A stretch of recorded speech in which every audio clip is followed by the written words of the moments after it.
Hey guys, it's your boy Booty Liquor 9000, and I'm bringing you guys a brand new video. I haven't been posting lately because of things and stuff, but I'm here to bring you guys a new video, and I'm gonna be reacting to three true horror stories. So yeah.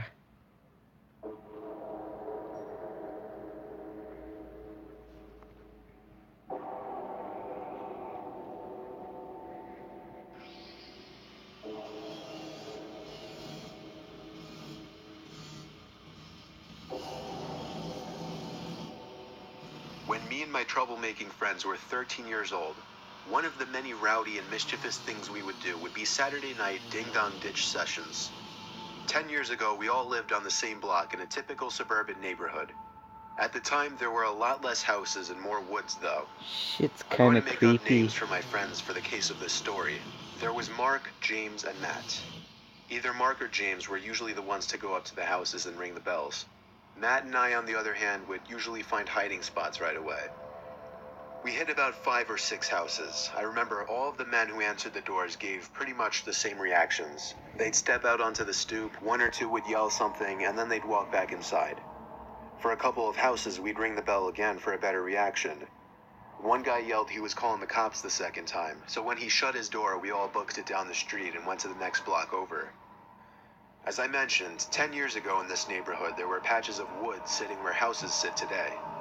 On the next block over, there were a few patches of wood surrounding some of the houses, and the houses on this block seemed to be more unkempt. Okay. What I kind of like figured is that it kind of looks like the country club. The first house on the block was across the street from the patch of woods, which made for a perfect hiding spot. The house was kind of run down looking. Tall grass, a ratty old car with a cover on it in the driveway, and overall just a small house. Mark went up to ring the bell.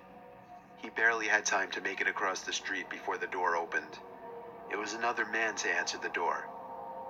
This guy really big, about 6 foot and stocky build. Unlike the others, he was furious immediately. He walked around his whole front yard checking the bushes, yelling threats. We all laughed as we always did. Eventually, he finally went back inside. Mark waited a few minutes, checked the windows, and then ran back up the stoop to ring the bell again. I didn't envy him with this house. I would not be bold enough to ring that man's bell again.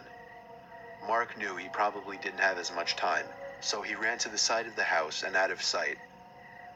The door opened much quicker this time, and this time the man came out with a rifle in his hand. We all looked at each other, simultaneously going, "Oh shit," under our breath. The man checked all the places he checked before, and then a few extra places this time, like behind his car, behind a couple trees, and then he walked to the center of his lawn and just stood there, as if he were thinking. He looked around, and then his head stopped as he was facing us in the woods. Me, Matt, and James looked at each other. We ducked lower in hopes that he didn't see us. After 10 seconds of staring in our direction, the man Damn. went back into his home. And then, we saw him appear at his front window, standing still like a statue, looking in our direction in the woods once again. We saw Mark creeping back over to the man's front door, but there was nothing we could do. We were too afraid to move or yell anything. Mark rang the bell once again and ran for it. The man didn't move though, at least not for another minute. Then he turned and walked away from the window. We didn't see Mark again, but we were still too nervous to move or say anything. The next thing I remember, we heard Mark's voice from across the street yelling, "Run." We didn't understand until we heard someone running up from behind us, realizing upon turning our heads that it was the man from across the street with his rifle in hand, pointed at us. We ran like little prey from a predator to Mark, who was waiting for us across the street. We ran for blocks until we were sure we lost him. Mark explained that he yelled when he saw the man sneaking across the street into the patch of woods with his gun. We didn't report him or any of what happened. We just told a few friends and that was it. Luckily, the kind of house was many freaky. blocks from us, so we never really had to pass Cause it like, again. what if one out of the three kids got shot? That would have been kind of bad.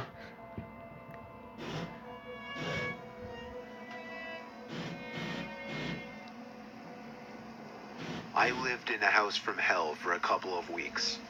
I was a college student, and my parents were paying for a house for me to live in. I'm spoiled, I know. Well, the house was modest, nothing fancy or huge, and I was happy with it. Well, for the first few days anyway.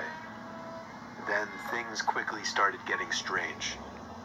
On a rainy Saturday with nothing to do, I was watching TV for a few hours. That was when I heard a scrape on my living room floor. Yo, what if you I guys looked around the were room home thinking alone an and animal heard got that? into the house or something. I'd flip the I fuck sat out. back down and resumed watching TV. That was the first weird occurrence. The rain continued throughout the rest of the day and into the night, which made for an excuse to not go out. I stayed in watching more TV in the living room. I perked up when I thought I heard something from the kitchen. Laughably, I took a pillow with me as, I guess, some sort of weapon, and walked over to the kitchen doorway. There, in the middle of the dark kitchen, was a box of Cheerios on the floor, spilling out hundreds of the tiny O's. I had no idea how that could have happened. Nevertheless, Okay, so like, it could possibly like be a homeless guy living in his house. That's what I'm guessing. I dropped the pillow and began cleaning up the Cheerios off the floor. As I was doing so, I heard a creak, like the sound weak areas of a wood floor make when someone steps on them. It was by the kitchen table. I looked up, but nobody was there. I knew I was going crazy now. Every little sound must have been making me paranoid. I cleaned the Cheerios and went back to watching TV. The thunder outside was getting louder as the bulk of the storm seemed to be passing overhead. Yet I found it to be strangely relaxing. That was the last thing I remember, appreciating the sound of the storm outside, before waking up from what seemed to be an hour-long doze. The TV was still on, but that wasn't what woke me. I remember believing I woke up to a bang or thud from downstairs. Regardless, I turned off the TV and marched upstairs to bed.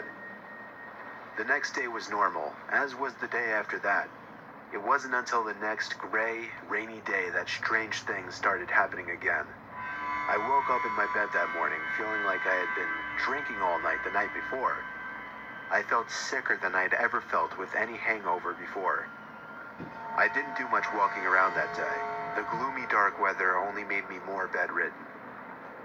I left the TV in my bedroom on all day just as background noise, with a garbage pail by my side in case I had to puke. At midday, I muted the TV after hearing sounds coming from above me.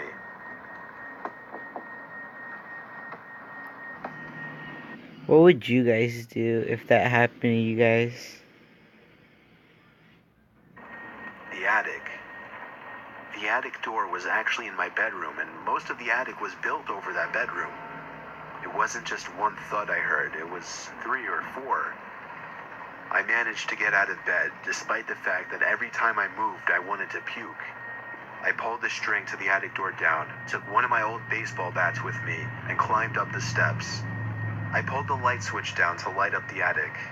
There were a few old boxes that must have belonged to the previous owners scattered about, but I couldn't see any living things to produce those noises. I climbed back down quickly because I was kind of scared of that attic. There were no more noises. Until that night. Fuck. I woke up to, at first, what I thought was thunder, still feeling a bit sick. The familiar sound of a thud from up in the attic gave me chills. I pulled the string to the attic door back down, took my baseball bat once again, and climbed up the stairs. I made myself angry and screamed in the most intimidating voice I could. But before I could turn the light on, I heard the sound of a child giggling in the pitch-black attic.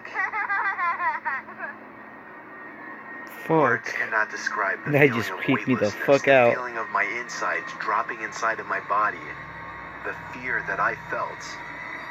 The word fear is not enough to describe what I felt at that moment. I was out of that house so fast I don't even remember running. I called my dad in the cold rain and asked him to pick me up. I explained everything the best I could. My parents saw how emotional I was about this, and in a weird sense, I think they believed me. I packed all of my things up with my parents the next day and moved back home. To this day, I'm convinced what I experienced in that house was completely paranormal. Okay, so it wasn't it wasn't a homeless guy. I think it was just like a spirit or something, a kind of a ghost, child ghost.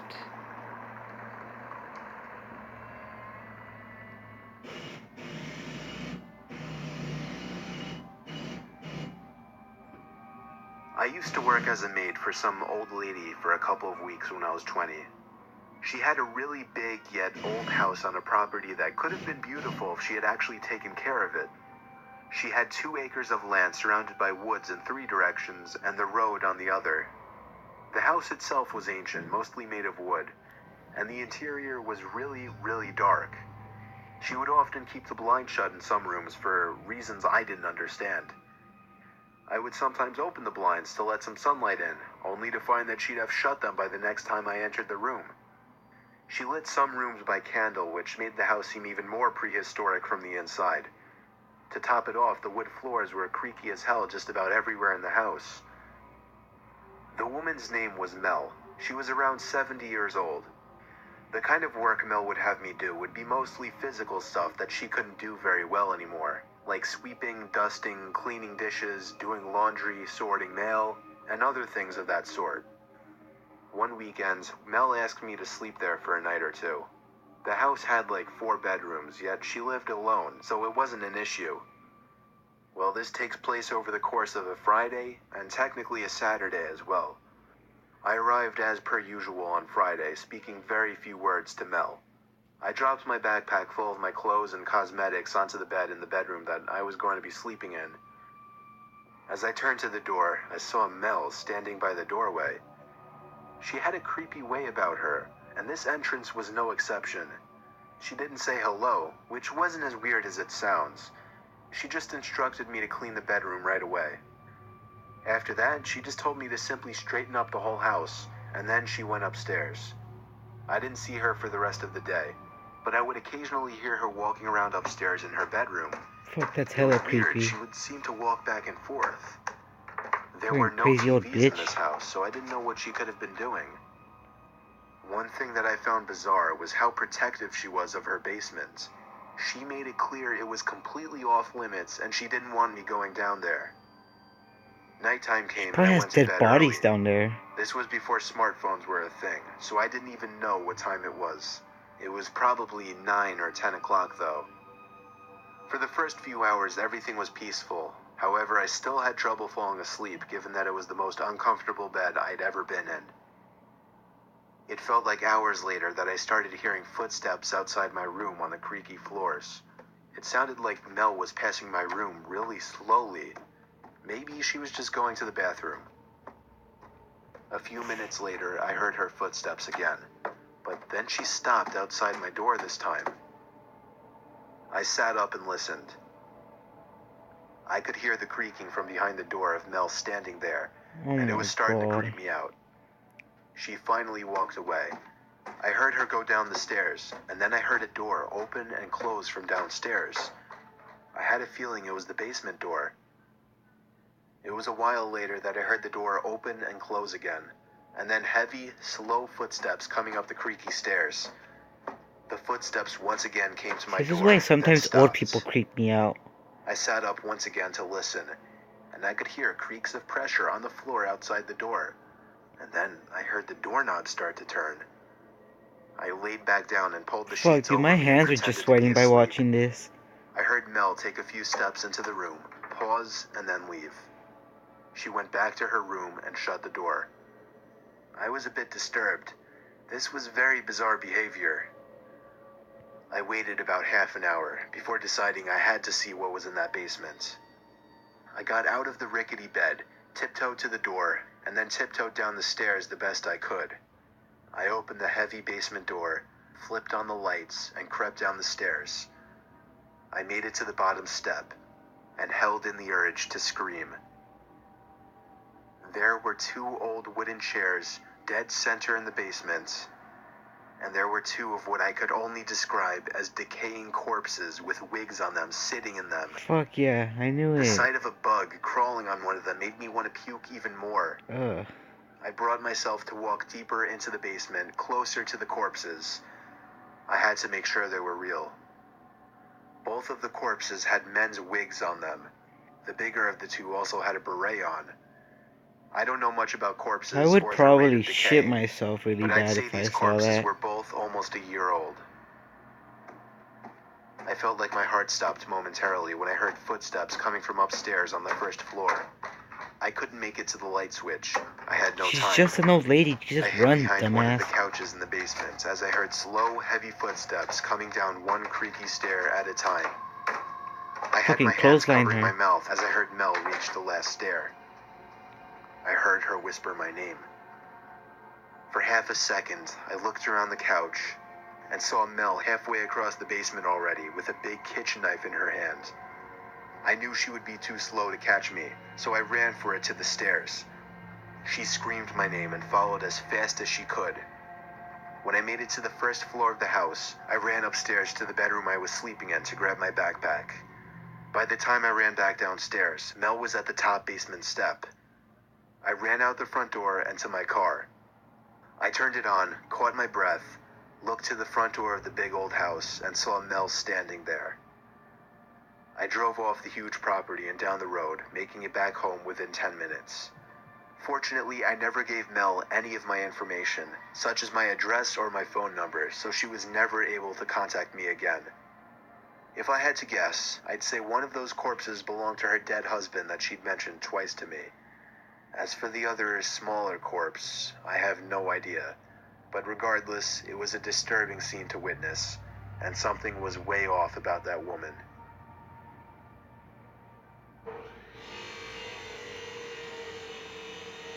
Damn, that was kind of creepy. So I gotta say, out of the 3 stories, the creepiest one was number 3. So yeah, so that's it for this video. Make sure you subscribe and leave a like, and I'll see you guys next time.